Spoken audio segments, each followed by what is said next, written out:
welcome to this week's podcast, Life with Jen. And as you can see, I've got an in-person guest with me this week.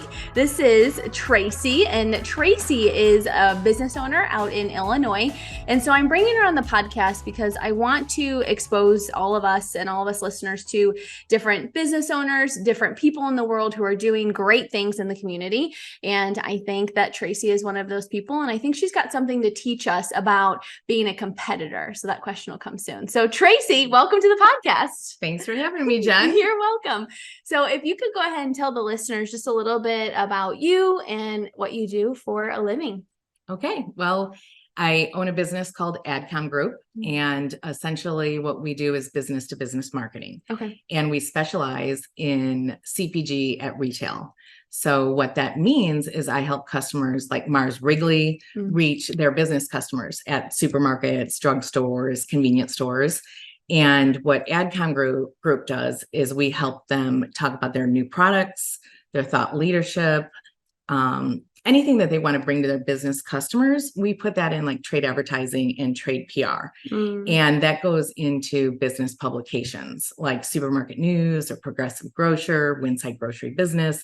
Those are some of the grocery publications, but every single one of these channels, like convenience stores and drugstores, they all have their own business publications as well.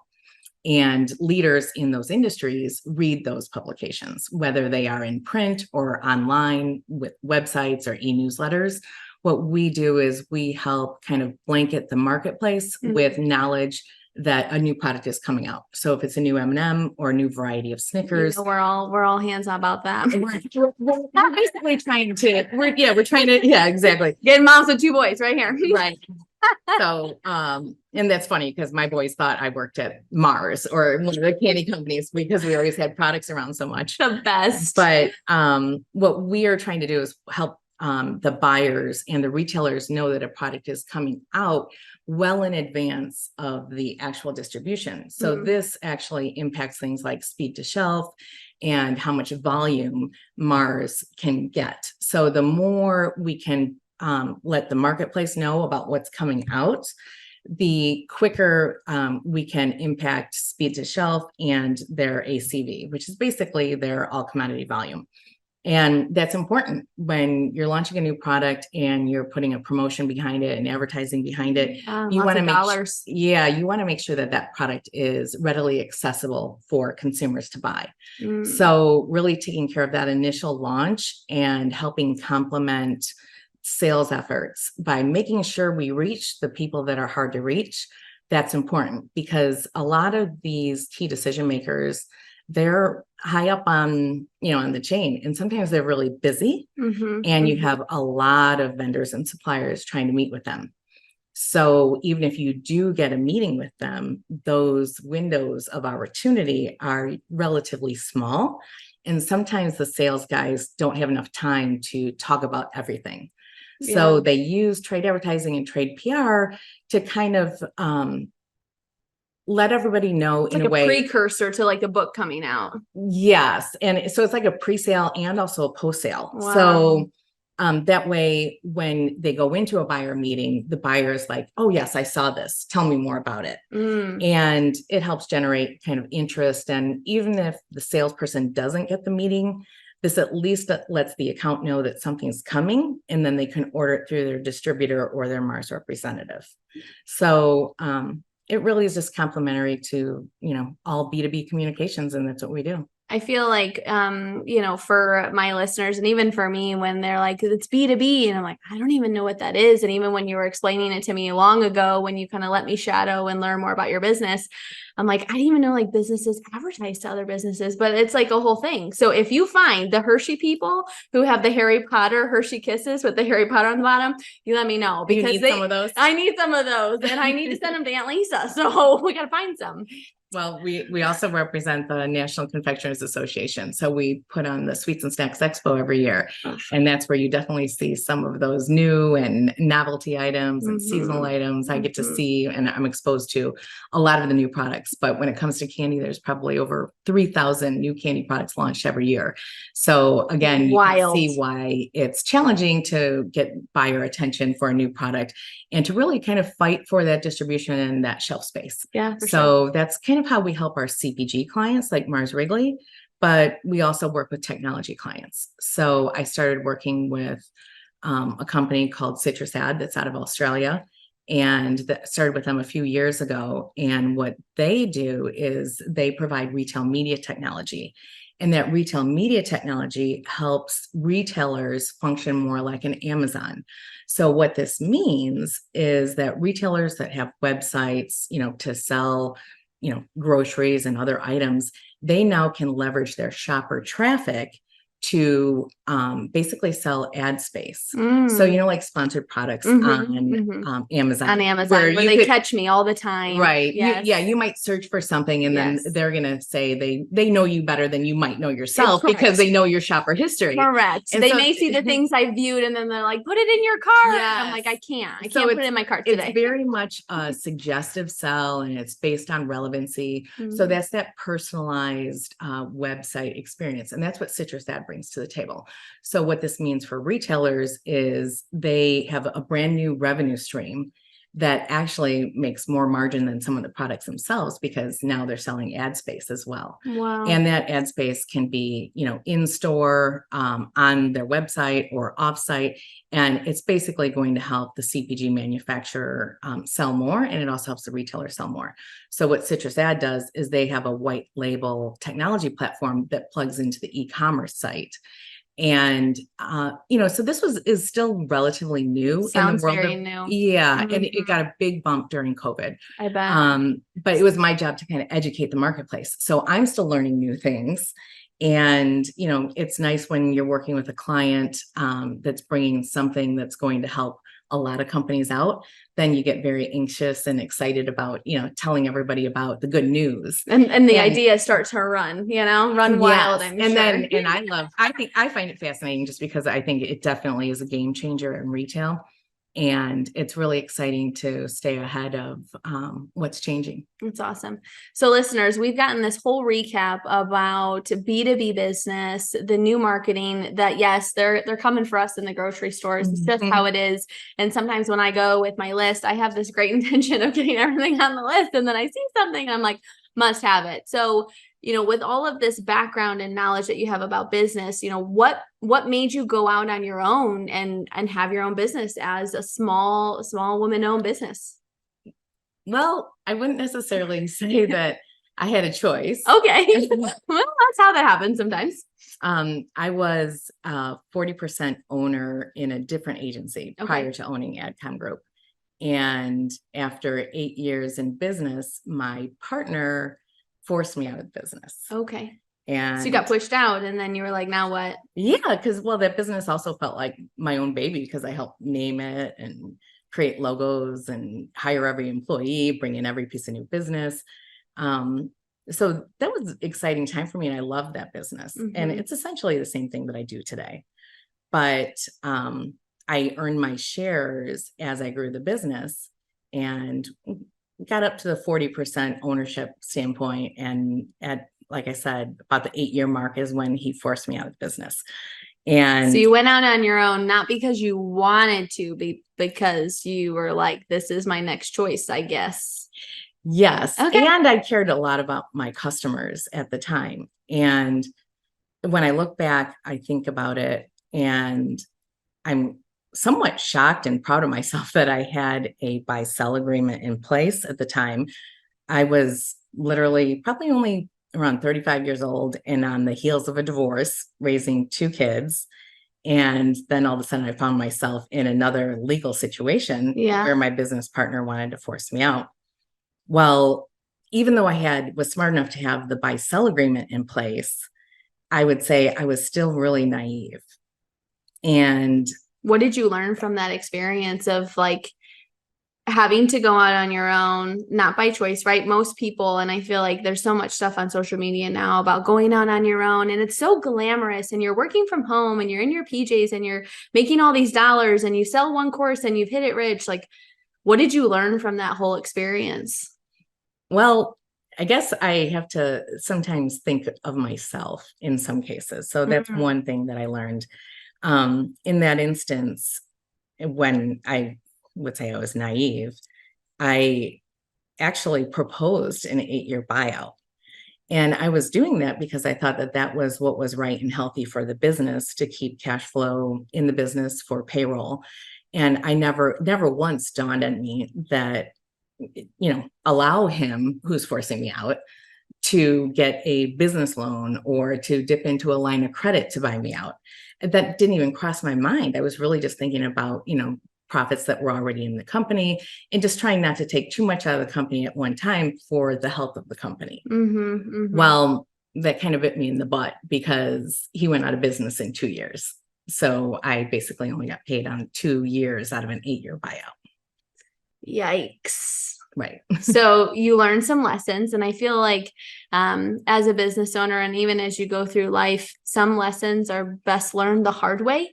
And I don't know why we have to learn them the hard way. I do feel like sometimes I wish there was someone who's like, no, try it this way. And so you learn these lessons the hard way. So how do you think that affects your business now? And can you give listeners maybe a couple of tips if they were to go out on their own? What would you say to them as like a brand new business owner, brand new baby? What would you say? Take pride in what you do and realize that your reputation will definitely follow you. And, so that's important, to be honest, to be accessible. And if you don't have the answer to something, that's okay. But be resourceful enough to find the answer, care enough about your customer and their needs that you're going to find the answer for them.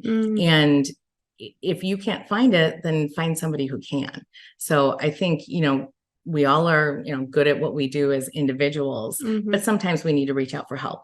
And, just with the internet and all the accessible learning that you have today, I believe most of us can learn and educate ourselves on many different subjects. And sometimes it's about being intrinsically rewarded on learning new things. Yeah. I've learned one lesson in owning a business for a little while is that if I don't know the answer, I just say I don't know the answer and then tell them a deadline of when I'm going to get them an answer. And then if I have to bring in people, I'm like, hey, I think that I've got this HR person that can kind of walk through this situation or walk through this, potential thing. What do you think? And they're like, yeah. And I've found that they find more value in that when I say I don't have the answer. But I've learned that people are afraid to say they don't have the answer. And so then sometimes they'll make something up. So for all of our listeners, if you are out on your own, it's okay to not have the answer. It's okay to not know what's happening, because I feel like, you're never going to know until you learn. And I see this now. Listeners, if you're watching on YouTube, you can see that I've perfectly positioned this right here. So it's in the screen. Evan, sorry, we're gonna have to fix this. So kind of walking back into, the tips that you've given business owners. So be resourceful. And if you don't know the answer, find the answer. What was the other one that you said at the beginning? Be accessible, and honest. And I think, all of that is part of the transparency that you're talking about. Yeah. And people respect that. And I think if you are, committed and driven and you care about your customer, you're going to ultimately care about whatever product or service you're providing. Yeah. And if you know that your reputation's attached to it, you're going to do the best to make sure that what you're delivering is of huge value to your customer. For sure. For sure. So I want to touch on this topic about being a competitor. And so when I think about this word competitor, I've heard, with women, small business owners, like they kind of say like, I'm a small woman-owned business. And I've heard some people say like, no, I don't want to be known as a woman-owned business. What I want to be known as is just a competitor. And so I want to be a competitor in business, and I want to be a competitor in my own life. And so when I think of competitor, I think of you. And so how are you competitive and how are you act as a competitor in your business life and your work life, or maybe just the business and the work? That's interesting because I don't even think of myself as a competitor, Mm, but you're just a straight winner. no, that would sound pretty egotistical. But I would say if I'm in competition with anyone, I think I'm in competition with myself more for improvement year over year and providing the best that I can and learning the most that I can and staying on top of what's new in retail and technology. So I think I'm in competition with myself and just with the clock in terms of staying on top of everything that's coming out there. And a lot of my customers look to me for consultative advice, and for me to give that and for me to speak intelligently about their businesses, I need to know it as well as they do, if not better. Yeah. That's good. So, I think this is a lesson for all of us, even if you're not, owning your own business, it's staying in your lane and competing with yourself. Because if you're so focused on competing with yourself and providing the best value in your business and your work, it's going to show and you're going to reap those rewards eventually. 100%. I don't pay attention to other agencies. I just focus on what I do and making sure that what I'm delivering is great. Dang. That's it. All right. So we've kind of walked through this competitor, and you compete with yourself. So I love that for you. And we're gonna take a quick pivot to what your business looks like and how you function online. So we're in this whole world of being in remote work, and what that looks like for everyone. It looks different, right? Some people have their own desk set up. Some people are set up here.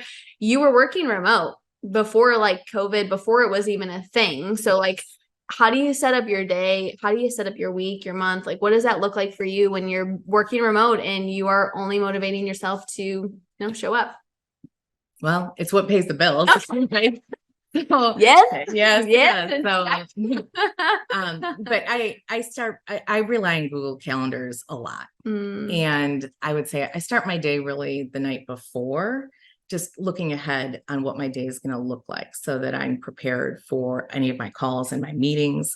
Go to bed, wake up, and I check my email right away, just in case anything came in overnight or anything changed on my day. Yeah. Because with having some international clients, a lot of times they're working while we're sleeping. So I can get a request in the middle of the night that I might need to address sometime in the morning. So if all things go right and nothing has changed, then I first go for a walk. Okay. I like going for a walk in the morning, get some fresh air, and start with a clear head.